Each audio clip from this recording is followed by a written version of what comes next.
kami saat ini meredesain ulang. Salah satunya yang sudah ini di IGD. Di IGD yang sebelumnya itu kami dengan KTT atau tempat tidur terbanyak untuk pasien COVID. Sekarang kami redesain ulang, kami desain ulang. Sekarang kami kembalikan seperti sedia kala sebelum COVID. Jadi saat ini yang paling banyak itu pasien-pasien non COVID. Ini sudah kita ulang, sudah perbaiki seperti sedia kala dengan jumlah tempat tidur yang ada di IGD. Tentang di ruangan juga seperti itu, ada sebagian kami mulai kembalikan seperti semula. Tapi memang kami ada kendala, bukan kendala, ada kewajiban dari BPJS mulai tahun 2023 per 1 Januari kami harus mengikuti peraturan dari BPJS yang mengatakan bahwa 60% utama itu standar merawat inap standar sesuai dengan kriteria BPJS. Itu jadi sebenarnya kami tidak merubah langsung untuk seperti kembali seperti semula, tetapi kami tunda dulu. Jika tidak kami mulai perbaiki tapi saya dengan standar ini. Itu jadi dengan seperti itu kami merubah yang dulu itu karena untuk COVID kami kembalikan seperti semula tapi dengan standar itu.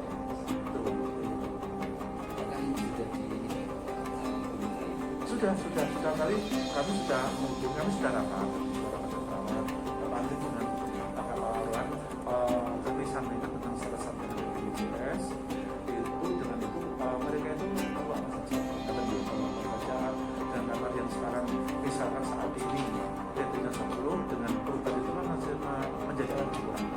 Saya 10 misalkan akan jadi 6 dan kami mereka sekarang suruh untuk melihat lagi mereka lagi dan minum lagi. Sekarang itu sebenarnya rencana awal kami sebelum ada wacana dari BPJS itu waktu itu kami mau bebas sekali pemerintah sudah semua, tapi karena ada seperti itu kami ubah itu tidak seperti sebelum COVID tapi sesuai dengan aturan sini ya.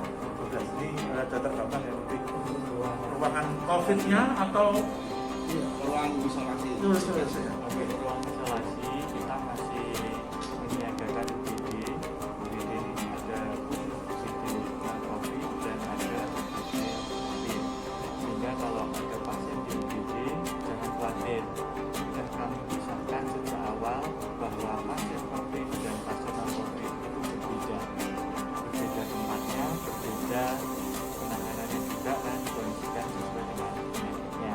Itu mulai dari ruang UGD. Jadi pertama adalah ruang UGD, yang kedua adalah ruang transisi. Ruang transisi ini adalah ruang yang kita peruntukkan bagi pasien-pasien yang masih kami curigai mengarah ke COVID, tapi kita belum melakukan swab PCR atau hasil swab PCR-nya belum keluar. Itu kami pisahkan juga, kami tersendirikan juga agar tidak kontak dengan pasien yang COVID bahkan atau pasien yang bukan COVID. Jadi biar lebih aman untuk pasien yang bersangkutan. Yang ketiga itu adalah ruangan isolasi COVID. Setelah di ruang transisi sudah tidak bahwa ini bukan COVID, pasien akan kami pindah ke ruangan COVID karena bukan COVID. Kemudian di ruang jika suatu PCR positif hingga confirm case COVID, sehingga kami pindah ke ruang khusus kita memiliki dua ruangan. Jadi sampai sekarang kita masih memiliki 4 ruangan yang kita peruntukkan untuk COVID dengan jumlah TP 62 tempat tidur. Walaupun tingkat terisiannya memang sangat rendah, hanya di bawah 2%. Jadi insya Allah itu kan kapasitas kita. Ada satu lagi selain 4 ini, kita selalu menyiagakan adalah kamar operasi khusus COVID. Jadi untuk pasien-pasien yang perlu melahirkan dan ternyata suspek COVID atau konflik COVID, jangan khawatir, kita juga memiliki kamar operasi yang khusus COVID. Jadi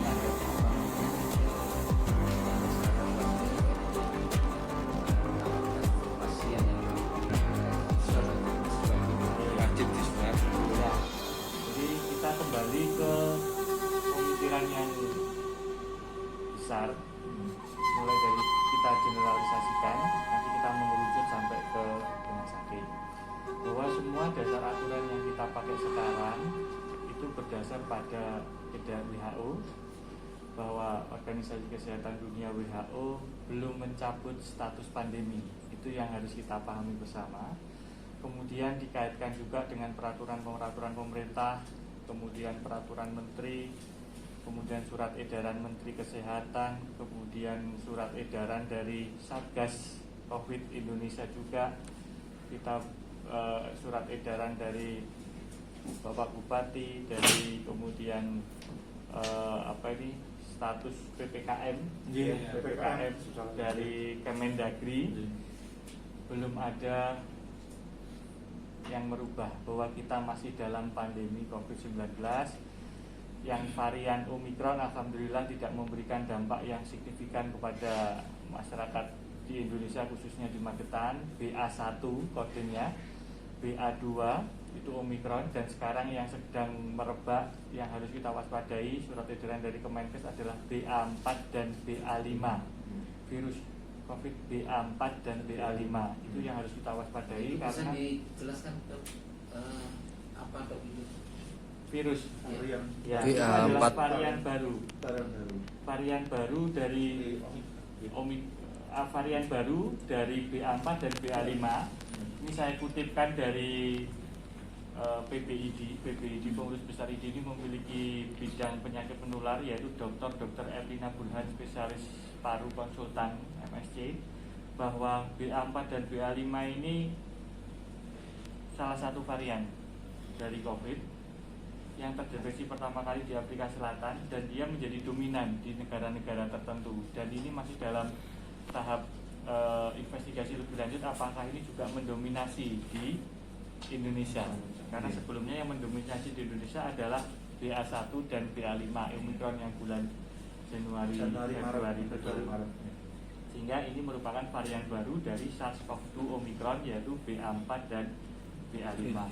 Walaupun BA4 dan BA5 ini juga tidak memberikan tingkat keparahan yang signifikan, jadi ya seperti orang batuk pilek, adem panas tipis biasa tanpa adanya signifikan, tetapi harus tetap kita waspadai karena kita virus baru, namanya sesuatu yang baru, kita belum bisa ijane ganas sopo singa gitu. Nah, sebagai antisipasi kita harus tetap melaksanakan prokes seperti prosedur-prosedur yang telah kita tetapkan. Nah, semakin mengerucut ke bawah, kita kembali ke RSUD Magetan, kita masih tetap melakukan protokol prosedur screening pada pasien yang masuk ke rumah sakit.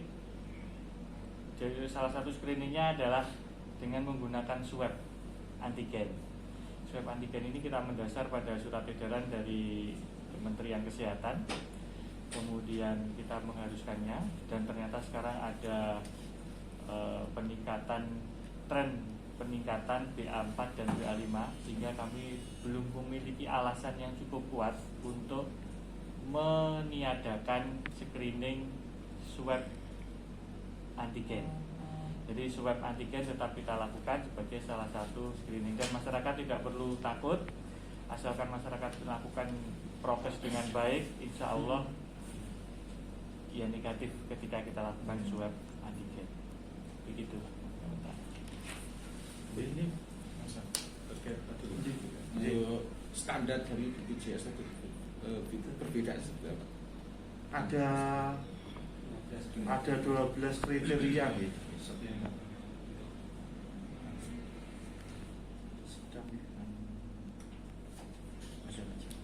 Contoh aja, Mas. Contoh aja misalkan ya. Kalau sekarang itu di BPJS ada kelas-kelasan ya, Ya. ada kelas 3, kelas 1, kelas 2 gitu ya, kelas itu. Tapi besok kedepannya itu jadi satu kelas standar saja. Itu tidak ada kelas 3, kelas 2, kelas 1, enggak, tapi satu kelas saja. Dan itu iurannya pun kemungkinan juga akan berubah. Kalau tidak salah itu sesuai dengan penghasilannya masing-masing. Ada penghasilan, jadi orang dengan penghasilan besar sama kecil pemotongannya kalau sekarang kan sama. Nah itu kalau depannya kemungkinan tidak. Nah seperti itu. Nah memang di situ salah satunya contohnya yaitu kalau Kalau saat ini memang di kelas 3 jumlahnya tidak ada jumlahnya nih. Kelas 3 segini, kelas 2, kelas 1 itu tidak ada aturannya. Kalau besok ke depannya, kalau yang dengan satu kelas itu, kalau PVI penerima bantuan IUR itu satu ruangan dengan ukuran 6 meter itu ditempati ada 6 kamar satu ruangan itu nih, ada berapa kali berapa itu. Dan kalau yang non PVI yang mandiri ya itu 4 kamar seperti itu. Itu salah satu contoh-contohnya. Dan juga mulai harus ada speaker, harus ada AC-nya. Standarnya itu ada standarnya. Itu salah satunya seperti itu. Itu yang memang BPJS itu tidak berharap rumah sakit langsung memenuhi, tapi bertahap. Ada ini misalnya mulai dari standar kamar, standar ruangan, suhu itu mungkin tahun ini 2003 harus. Tapi tentang lain-lainnya yang itu membutuhkan biaya besar untuk memperbaiki itu BPJS mentoleransi sampai 2024 akhir 2024. Jadi 12 item tadi itu harus terpenuhi. Seperti itu. Jadi memang sama semuanya lah. Tidak ada sekarang kan masih kelas 3, kelas 2, kelas 1 kan ada. Pak, mungkin bisa disampaikan himbauan untuk masyarakat luas tentang pentingnya kesehatan. Tentang ya, saya himbauan kepada masyarakat ya tentang saat untuk menjaga prokes. Betul nih, protokol kesehatan harus betul-betul diperhatikan. Apabila kita seperti tolong untuk juga tentang booster penting sekali. Yang kemarin hasil rapat saya dengan Bapak Manifest, Bapak Luhut, Bapak Menteri itu memang nomor 1 yang harus kita kejar booster. Booster kita masih rendah. Di Magetan pun masih cuma hanya 20-30%. Itu sampai atau rata nasional seperti itu. Apabila kita masyarakat sudah divaksin booster, insya Allah seperti Omicron ini, walaupun di situ menyatakan bahwa dengan vaksin pun masih bisa terkena B4 B5, tapi tetap orang itu lebih baik booster daripada tidak. Seperti itu harapan terbesar saya. Dan karena ini masih pandemi COVID, yaitu mohon untuk melakukan booster bagi yang dulu. Itu untuk pandemi ini ya. Dan untuk yang lainnya penyakit Bapak yang tidak menular, penyakit kronis juga mohon untuk periksa. Sekarang kematian terbanyak itu bukan karena menular, apabila nanti pandemi sudah lewat, tapi penyakit-penyakit yang tidak menular, yaitu juga periksa, mulai periksa ke fasilitas kesehatan tingkat pertama, mulai puskesmas atau klinik swasta untuk periksa kesehatan secara rutin, mulai tensi, cek gula darah atau cek kolesterol seperti itu. Supaya penyakit-penyakit itu dari disebabkan karena tidak rutinnya kontrol atau masyarakat kurang paham akan kesehatannya atau tidak peduli dengan kesehatan.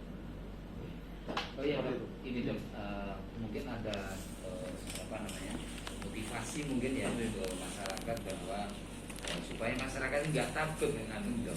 Mungkin mau datang ke rumah sakit ya nggak takut. Insya Allah masyarakat tidak perlu lagi takut ke rumah sakit. Masih apa dengan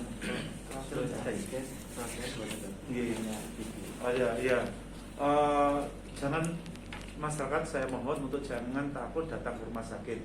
Kalau hanya rawat jalan, pemeriksaan rawat jalan, pemeriksaan kontrol rutin tidak perlu di swab. Tidak ada swab.